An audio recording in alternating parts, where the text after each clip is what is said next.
Assalamualaikum warahmatullahi wabarakatuh. Selamat datang di Setiaji Channel.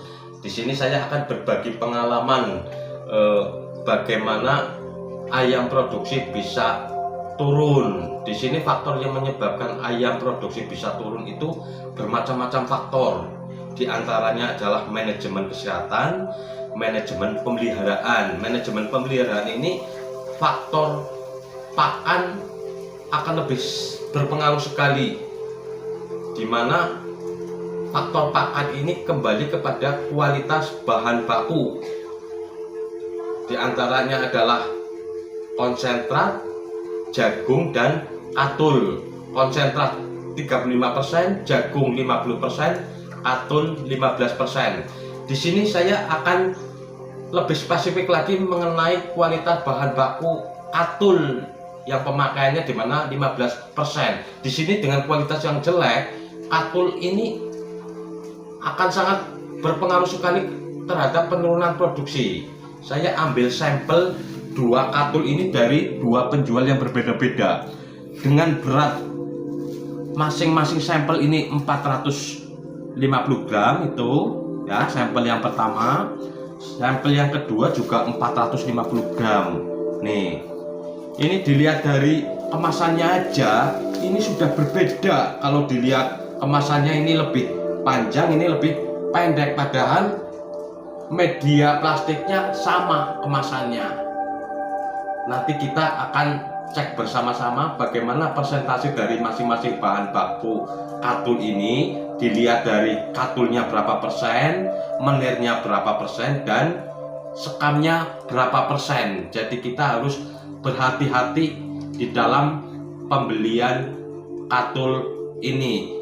Prakteknya mari kita lihat bersama-sama. Berikutnya saya akan refraksi katul yang beratnya 450 gram.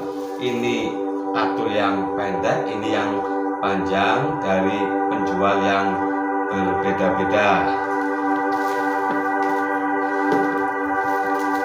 Ini katul kita buka. Ini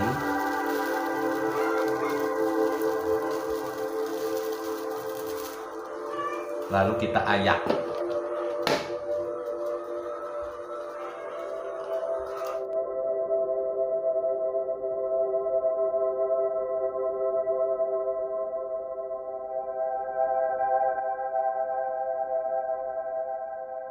Ini adalah hasil refraksi sampel katul yang kita bagi-bagi menjadi 3 kelompok, yaitu katul, menir, dan merang.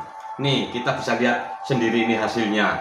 Ini dari yang tadi bahan baku dengan kemasan yang agak tinggi, ini dengan kemasan yang lebih rendah. Padahal berat katul itu sama 450 gram. Yuk kita timbang bersama-sama berapa persentasenya. Yang pertama kita yang pendek dulu. Ini yang pendek kita katul. Ini kita sampel dari katul sampel yang pendek. Ini didapat kurang lebih 150 gram atau 33% dari berat 450. Yang kedua menirnya, ini menirnya kurang lebih ini 270 gram atau sekitar 60%-nya. Ini menir, ini dari berat katul yang pendek. Dan yang terakhir adalah merang. Merang ini berapa ini? Kurang lebih 30 gram atau 6,6%. Nih, ini hasil yang pertama. Terus sampel yang agak tinggi. Ini pertama kita lihat dari katulnya aja. Katulnya ini kurang lebih sama dengan yang pertama, 150 gram atau sekitar 33,3%. Ini. Yang kedua adalah menirnya ini. Menir agak terlalu jauh ketimbangannya. Ini kurang lebih 60 gram, kurang lebih 13,3%. Dan yang terakhir ini adalah kandungan merangnya, ini agak terlalu tinggi, terlalu besar, ini kurang lebih 240 gram atau sekitar 53,3%. Di sini dapat kita simpulkan bahwa sampel yang tinggi secara mata, secara kelihatannya ini, ternyata kandungan merangnya ini kurang lebih 53,3%. Coba bayangkan kalau diandaikan kita tidak teliti, kita salah menerima barang, nanti ini akan berakibat kepada produksi ayam. Ya, jadi kita ambil hikmahnya agar kita hati-hati di dalam membeli kartu, karena dampaknya ke produksi. Meskipun secara pemakaian cuma 15%, tapi sangat pengaruh sekali terhadap produksi. Kalau demikian dari saya, semoga bermanfaat.